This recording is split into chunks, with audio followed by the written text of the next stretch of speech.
ఓం నమః శివాయ. ఓం నమో నారాయణాయ. కర్మ నివారణ నరదృష్టి నివారణ కాళభైరవాయ నమో నమః. నమో వ్రాతపతయే నమో గణపతయే నమో ప్రపదయే. నమస్తే అస్తు లంబోదరాయ ఏకదంతాయ విఘ్న వినాశినే శివసుతాయ వరదమూర్తయే నమో నమః. హరి ఓం. మా ఛానల్కి స్వాగతం. చూస్తున్న వీక్షకులకు ప్రేక్షకులకు ప్రియ కాళభైరవ భగవద్బంధులకి స్వాగతం పలుకుతూ మమ్మల్ని ఎంతగానో ఆదరిస్తూ ఉండబడినటువంటి ప్రియ సోదర సోదరీమణులకు అందరికీ కూడా ముందస్తుగా వినాయక చవితి పండగ శుభాకాంక్షలు. మనము వీలైనంత వరకు కలుషితం లేనటువంటి రంగులు లేనటువంటి సహజ సిద్ధమైనటువంటి వినాయక స్వామిని పూజ చేద్దాం. మనము రాబోయేటువంటి భావితరాలలో జలచరాశులు నీటిని మనము కాలుష్యం లేకుండా కాపాడుకోవడం మన అందరి బాధ్యతగా భావించగలగాలి. 1/9/2025 నుండి 15/9/2025 వరకు పుట్టినటువంటి వారందరికీ కూడా ముందస్తుగా జన్మదిన శుభాకాంక్షలు. గతంలో వివాహం చేసుకున్న వారికి వివాహ వార్షికోత్సవ శుభాకాంక్షలు. ద్వాదశ రాశుల్లో గ్రహ గమనాన్ని వీక్షింపచేద్దాం. మిథున రాశిలో దేవగురు బృహస్పతి సంచార స్థితి, కర్కాటక రాశిలో శుక్ర సంచార స్థితి, సింహరాశిలో రవి మరియు బుధ సంచార స్థితి మరియు కేతు సంచార స్థితి, త్రిగ్రహ సంచార స్థితి, రవి భగవానుడు స్వక్షేత్ర సంచార స్థితి, కన్యరాశిలో కుజ భగవానుడు సంచార స్థితి, కుంభరాశిలో రాహు భగవానుడు, మీనరాశిలో శని భగవానుడు సంచార స్థితితో ద్వాదశ రాశుల్లో గ్రహ గమనాలు ఈ విధంగా ఉన్నాయి. సింహరాశి వారు వినాయక చవితి పండగ సందర్భంగా అష్టమ స్థానంలో ఉండబడినటువంటి శని దోషం తొలగించుకొని రాశిలోనే ఉండబడినటువంటి బుధాదిత్య రాజయోగ దోషాన్ని ఎలా తొలగించుకొని ఐశ్వర్యం పొందాలో ఈ వీడియోలో తెలుసుకుందాం. సింహరాశిలో ఏ నక్షత్రాలు వస్తాయి అనగా మఖా నక్షత్రంలోని 4 పాదాలు, పుబ్బా నక్షత్రంలోని 4 పాదాలు, ఉత్తరా నక్షత్రంలోని 1 పాదం కలిపితే సింహరాశి. రాశాధిపతి రవి భగవానుడు. రాశిలోనే బుధాదిత్య రాజయోగం ఉండడం వలన రాజకీయాలు, సేవా రంగాలు, ఆధ్యాత్మిక చింతన కార్యక్రమం పాల్గొనాలి అని మీ కోరిక మంచిదే. కానీ అనవసరమైన ప్రయాణాలు, మితిమీరిన ఖర్చులు మిమ్మల్ని పొగడ్తలకు పెట్టించి విందులు వినోదాల్లో పాల్గొని మీ యొక్క ధనాన్ని హరింపజేస్తూ రాబోయే కాలంలో ఇబ్బందికి గురి చేసే పరిస్థితి చాలా అధికంగా ఉంటుంది. తస్మాత్ జాగ్రత్త. అలాగే 2వ స్థానంలో కుజుడు సంచారం చేయడం వలన కుజదోష ప్రభావం కావడం వలన రుణ సమస్యలు, రోగ సమస్యలు, అనవసరమైన ధనం ఖర్చు అయ్యే పరిస్థితి చాలా అధికంగా ఉంటుంది. అష్టమంలో శని భగవానుడు ఉండడం వలన చిన్న చిన్న విషయాలకు కోపము, ఆవేశము, జల ప్రయాణాలు, నీటితో జలగండాలు పొంచి ఉన్నాయి. ఇలాంటి కాల సమయంలో ఆదిపూజ్య మహాగణాధిపతి అన్నట్లుగా గణపతి స్వామి వారిని వీలైనంత వరకు ఆ యొక్క తెల్లటి వస్త్రాలను అలంకరణ చేయడము, అలాగనే తెల్లటి నువ్వులతో చేసేటువంటి పాక నైవేద్యాన్ని ఏర్పాటు చేయడము, పాయసము, గోధుమలతో కూడుకున్నటువంటి పదార్థాలను నైవేద్యంగా ఏర్పాటు చేయడము, స్వామివారిని ఎర్రటి మందారాల చేత కానీ ఎర్రటి గులాబీల చేత కానీ అర్చన చేయడం వలన గ్రహదోషం తొలగి ఆవేశం తగ్గి ఐశ్వర్యం కలుగుతుంది అని గమనించాలి. భాద్రపద మాసంలో అలాగనే సెప్టెంబర్ మాసంలో ముఖ్యమైనటువంటి పండగల గురించి క్లుప్తంగా సవివరంగా సంపూర్ణంగా తెలుసుకుందాం. మనకు సెప్టెంబర్ మాసం ప్రారంభం అయ్యేసరికే మనకు వినాయక నవరాత్రులు జరుగుతున్నాయి కనుక మనకు 6వ తారీఖున విఘ్నేశ్వర స్వామివారు శరన్నవరాత్ర మహోత్సవాలన్నీ కూడా ముగించుకొని గంగా తీరం వైపు స్వామివారు బయలుదేరుతూ ఉంటారు కనుక వెళ్ళేటువంటి కాలక్రమంలో అందరము కూడా నిశ్శబ్దాలను ఎక్కువగా పాటిస్తూ శబ్దరహితమైనటువంటి జీవనాన్ని ముందుకెళ్తూ, ఎందుకంటే శబ్ద కాలుష్యం అనేది చాలా అధికమవుతుంది.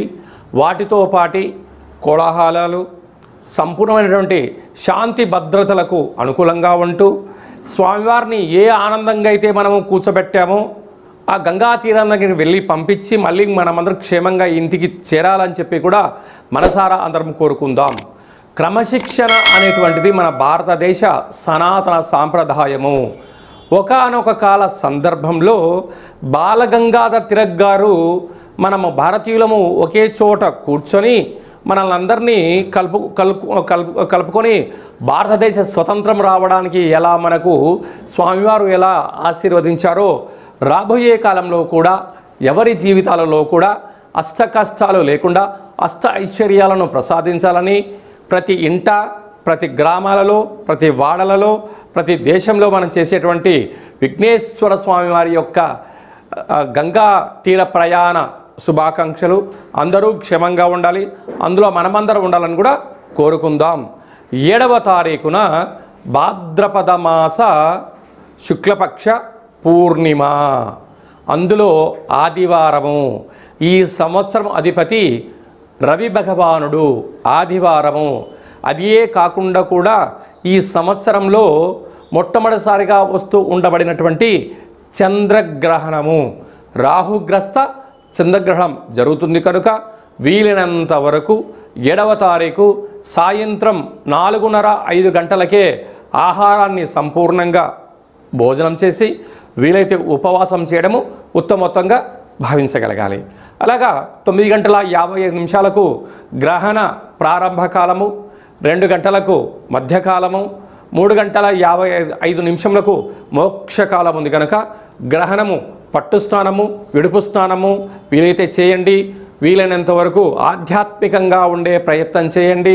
వీలైనంత వరకు దైవనామస్మరణ, ఆధ్యాత్మిక చింతన చేయడం వలన చంద్రగ్రహణ దోషాలు తొలగిపోతాయి. ప్రధానంగా ఎవరికి దోషం అన్నట్లయితే రాశిలోనే గ్రహణం జరుగుతుంది కనుక కుంభరాశి వారికి ఆరోగ్యాలు, ప్రయాణాలు, ఆటంకాలు, ఇబ్బంది ఉంటాయని చెప్పి గమనించాలి. 2వ రాశి అయినటువంటిది మీనరాశి వారికి వ్యయంలో గ్రహణం జరుగుతుంది కనుక అనవసరమైన ఖర్చులు, వాహన ప్రమాదాలు పొంచి ఉన్నాయి, తస్మాత్ జాగ్రత్త.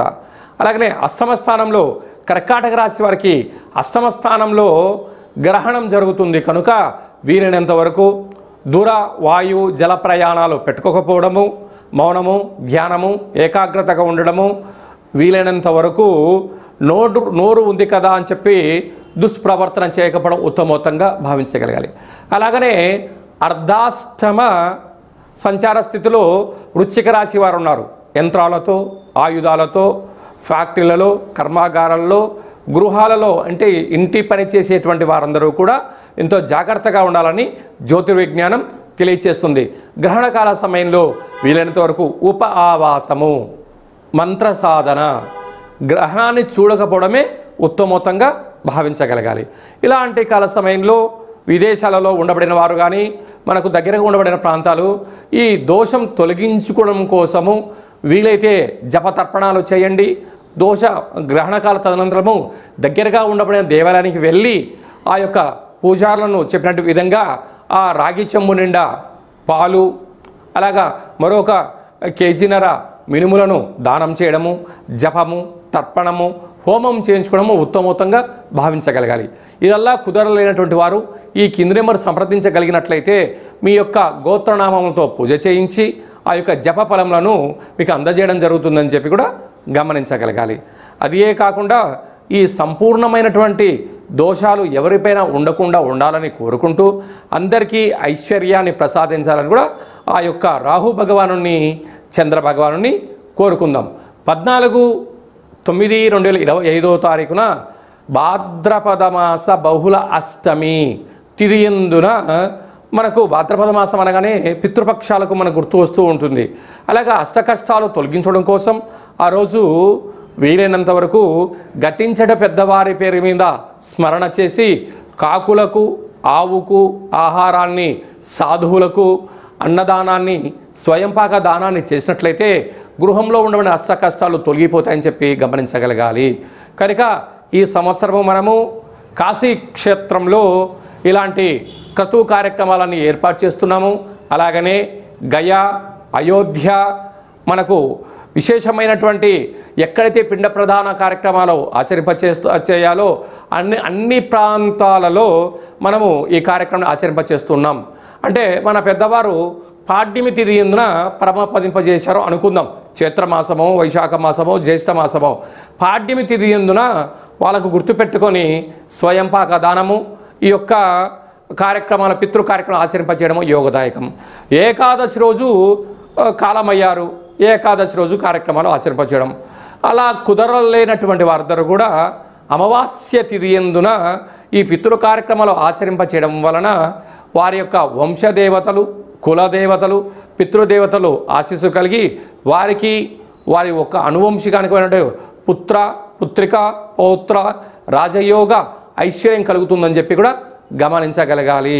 అలాగే భూమండలానికే కైలాస క్షేత్రం అయినటువంటి మనకు విశేషమైనటువంటి కాశీ క్షేత్రంలో, అలాగనే రావణ బ్రహ్మ గారు స్వయంగా తన యొక్క చేతులతో ఆత్మలింగాన్ని తీసుకొని వచ్చినటువంటి క్షేత్రంలో మనం ఇలాంటి పితృ కార్యక్రమాలను ఆచరింపచేయడం జరుగుతూ ఉంటుంది. అలాగా మనం ఆయా స్థలాలలో మనం పెట్టినట్లయితే విశేషమైన పుణ్య ఫలితం కలిగి కోటి జన్మల పుణ్య ఫలితం కలుగుతుందని చెప్పి కూడా గమనించాలి. ఈ విధంగా అందరికీ శుభం, జయం, లాభం కలగాలని కోరుకుంటూ ఆశీర్వచనం.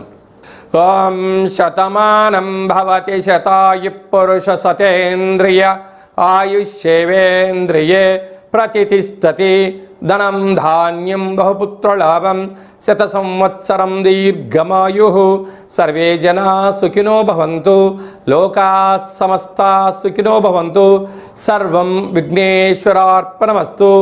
హరి ఓం. ఈ వీడియో మీకు నచ్చినట్టయితే లైక్ చేయండి, షేర్ చేయండి, మా ఛానల్ని సబ్స్క్రైబ్ చేసుకోండి. ఆధ్యాత్మిక భక్తి సమాచారాన్ని అందరికన్నా ముందుగా మీరు తెలుసుకోవాలి అనుకుంటున్నట్లయితే ఈ యొక్క భక్తి సమాచారాన్ని భగవద్బంధులకు, మిత్రులకు, స్నేహితులకు చేరవేయండి. హిందూ ధర్మాన్ని కాపాడండి. మరొక చిన్న విషయం ఏమిటనగా, మీ వ్యక్తిగత జాతకం తెలుసుకోవాలి అనుకుంటున్నట్లయితే మీ యొక్క పేరు, పుట్టినటువంటి తేదీ, నెల, సంవత్సరం, సమయం రాసి మీరు పంపించగలిగినట్లయితే 100 సంవత్సరాల జాతకాన్ని రాసి పంపించి మీరు పుట్టినప్పుడు గ్రహ గమనాలు ఎలా ఉన్నాయి, మీరు ప్రస్తుత కాలమాన ప్రకారంగా గ్రహాలు ఎలా ఉన్నాయి, భవిష్యత్తులో ఎలా ఉండబోతున్నాయో తెలియజేయడం జరుగుతుందని కూడా గమనించగలగాలి. చాలామందికి డేటా బర్త్లు లేనటువంటి వారికి పేరు యొక్క మొదటి అక్షరాన్ని అనుసరిస్తూ రాశిని తెలియచేస్తూ రమణ శాస్త్రం ద్వారా అనగా గవళ ద్వారా భూత, భవిష్యత్, వర్తమానాన్ని తెలియజేయడం జరుగుతుంది. కనుక ఈ కింది నెంబర్ని సంప్రదించి అపాయింట్మెంట్ తీసుకొని సంప్రదించగలరు.